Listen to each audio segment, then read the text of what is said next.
Bismillahirrahmanirrahim. Assalamualaikum warahmatullahi wabarakatuh. Pada kesempatan kali ini saya akan menyampaikan sejarah mengenai bangsa yang kita kenal dengan nama bangsa Kurdi.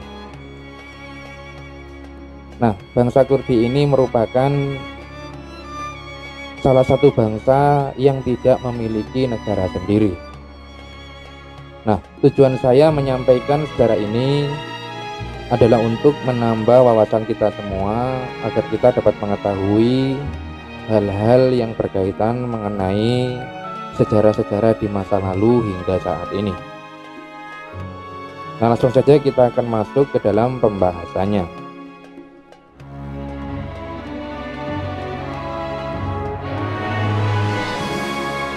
Bangsa Kurdi merupakan salah satu penduduk asli daratan Mesopotamia dan dataran tinggi Turki bagian tenggara, dan juga Suria barat laut, Irak utara, Iran barat laut, dan barat daya Armenia.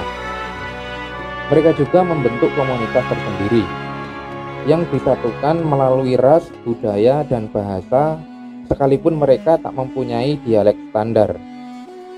Adapun mengenai agama dan kepercayaan mereka berbeda-beda, walaupun mayoritasnya adalah kaum muslim Sunni.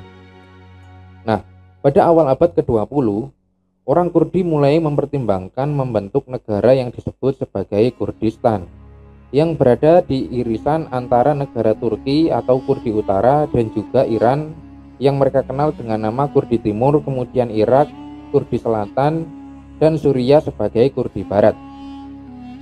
Dahulu, usai Perang Dunia yang Pertama dan kalahnya kekhalifahan Turki Utsmani, melalui perjanjian Sevres, negara Kurdistan itu dipertimbangkan untuk dibentuk. Namun 3 tahun kemudian, melalui perjanjian Lausanne yang menetapkan perbatasan Turki modern, yang menyebabkan pembatalan rencana tersebut. Hal ini menyebabkan etnis Kurdi menjadi kelompok minoritas di negara-negara yang baru dibentuk pasca Perang Dunia yang Pertama. Selama 80 tahun terakhir, upaya untuk membentuk negara Kurdi merdeka selalu dipatahkan dengan brutal. Nah, kemudian setelah Perang Teluk yang pertama, yaitu yang terjadi pada tahun 1991, yang diikuti dengan pemberontakan Kurdi di bagian utara Irak dan membentuk zona larangan terbang, di mana ketika itu suku Kurdi berhasil membentuk kawasan semi otonom. Kemudian pada Perang Teluk yang kedua yang terjadi pada tahun 2003 yang menggulingkan Saddam Hussein, sehingga membuat suku Kurdi dapat mengkonsolidasikan kemajuan-kemajuan yang diperoleh itu, yaitu di kawasan otonomi yang cukup besar di bagian utara Irak.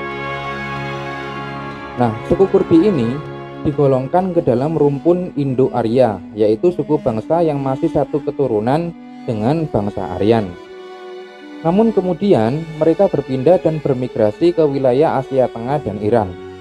Dari mereka kemudian melahirkan sebuah suku yang bernama suku Hurrian, di mana suku ini hidup dalam konfederasi kerajaan dan sistem kesukuan.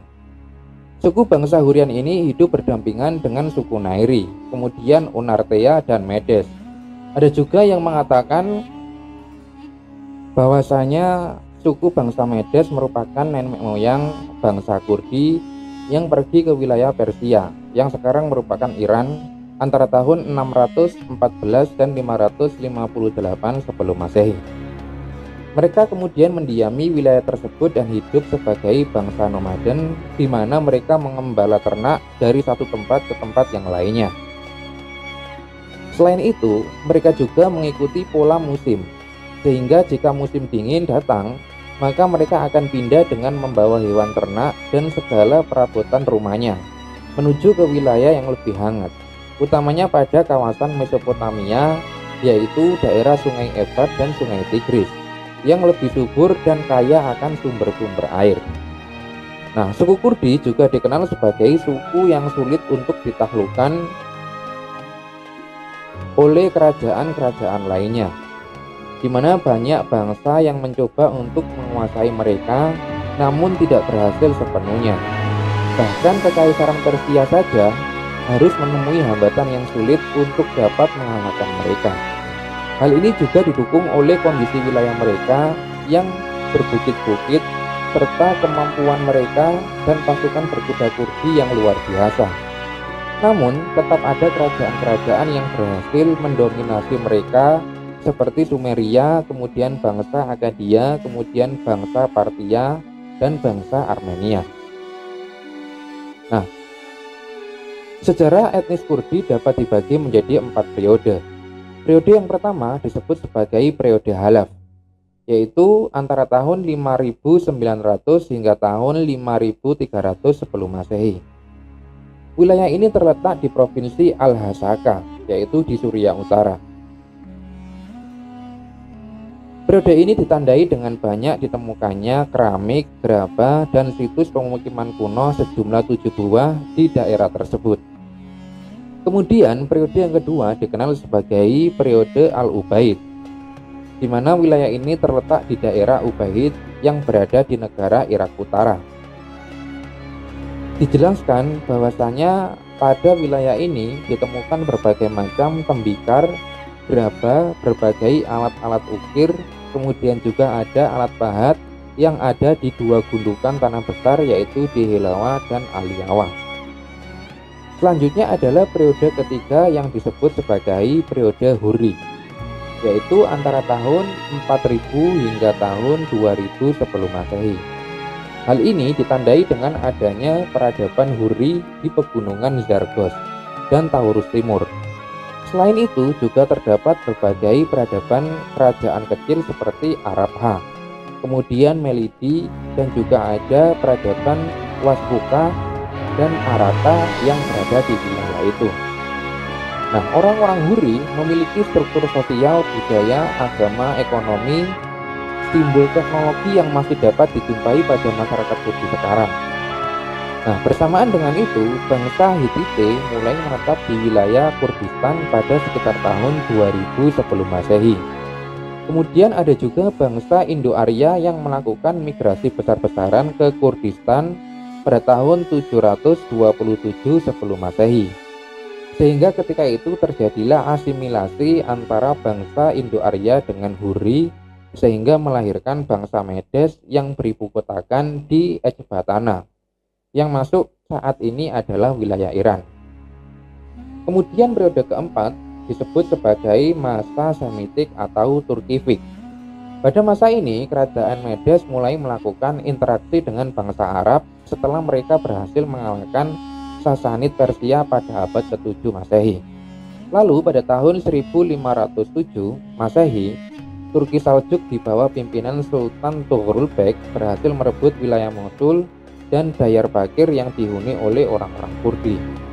Sehingga hal ini menyebabkan terjadinya asimilasi antara masyarakat Kurdi dengan orang-orang Turki Saljuk, yang melahirkan suku-suku Kurdi dengan darah keturunan Turki seperti Kolhan, kemudian Alan, kemudian Ajdidinian, kemudian Gavdan, kemudian Karasul, Oghaz, Braviran, dan lain sebagainya. Kemudian ketika masa kekuasaan Raja Sargon dari Akkadia, mereka pernah menyeberangi Kurdistan dalam rangka untuk melawan Kutratu pada sekitar abad ke-9 sampai ke-8 sebelum Masehi. Kemudian pasukan Macedonia dari Yunani yang ketika itu dipimpin oleh Alexander the Great juga pernah sampai ke wilayah Kurdistan, di mana mereka menyebut orang-orang yang tinggal di sana sebagai Kriti. Namun penyebutan ini masih menimbulkan ketidakpastian. Sampai sekarang ada suku-suku Kurdi yang memiliki darah Yunani seperti Mamakan, kemudian Mamikonian, kemudian Bagravan, kemudian Bagran, dan Mamasani. Meski begitu, tetap saja masih menimbulkan keraguan tentang dampak yang terjadi pada etnis Kurdi. Karena selain daerahnya yang terisolir, juga kondisi masyarakatnya yang masih tertutup. Dalam catatan lain juga menyebutkan bahwasannya Raja Sargon membuat plakat untuk mengenang kemenangan atas Satuni, yaitu Raja Lulu di Derbandi Aigoyer yang terletak di pegunungan Zagros pada tahun 2000 sebelum Masehi. Nah, orang-orang Lulu ini diyakini sebagai salah satu leluhur etnis Kurdi sebagaimana Guti, Medes, dan suku-suku bangsa lainnya yang tinggal di wilayah tersebut. Kemudian ketika bangsa Arab berhasil menaklukkan wilayah ini, maka sebagian orang-orang Turki kemudian masuk ke dalam agama Islam. Hal ini dilakukan setelah pasukan Arab berhasil mengalahkan tentara Persia dalam pertempuran Qadisiyah pada tahun 636 Masehi. Kemenangan ini memberikan kontrol wilayah atas Irak dan daerah-daerah sekitarnya, termasuk di daerah Kurdistan. Ekspansi Arab ini membuat banyak orang-orang Turki menjadi Muslim Sunni dengan menggunakan mazhab Syafi'i, di mana orang-orang Arab banyak menganut mazhab Hanafi. Etnis Kurdi juga memiliki beberapa dinasti Islam yang memiliki pengaruh besar yang berkuasa di wilayah Kurdistan dan sekitarnya, seperti Sadjadik, kemudian Marwanis, kemudian Hasanawid, dan Kesultanan Ayyubiyah. Nah, Sahadis menguasai timur Transkaukasus, tepatnya di antara wilayah Sungai Pur dan Arakdes. Kemudian Marwanis berada di wilayah Diyarbakir hingga Jazirah Utara. Kemudian Hasanawid yaitu dari wilayah Kurdistan hingga Sab al-Arab. Kemudian yang selanjutnya adalah Kesultanan Ayyubiyah yang menguasai Mesir, kemudian Hijaz, Suriah, dan Yerusalem. Namun diantaranya yang paling terkenal adalah Kesultanan Ayyubiyah yang didirikan oleh Salahuddin al-Ayyubi setelah berhasil menumbangkan kekuasaan Daulah Syiah Fatimiyah yang berada di Mesir. Nah, Salahuddin al-Ayyubi merupakan seorang pemimpin dinasti Ayyubiyah dari suku Kurdi yang lahir di Tikrit, Irak pada tahun 1137. Nah, ayahnya bernama Najmuddin Ayyub yang menduduki posisi sebagai penguasa wilayah tersebut. Pada masanya, Salahuddin berhasil membesarkan dan membebaskan kota Yerusalem dari kerajaan Yerusalem setelah menghancurkan kekuasaan pasukan salib di Lembah Hattin pada tahun 1187 Masehi. Nah, demikianlah sejarah singkat mengenai bangsa Kurdi yang dapat saya sampaikan. Semoga yang sedikit ini dapat bermanfaat dan dapat menambah wawasan kita semua. Akhirul kalam billahi taufiq wal hidayah. Wassalamualaikum warahmatullahi wabarakatuh.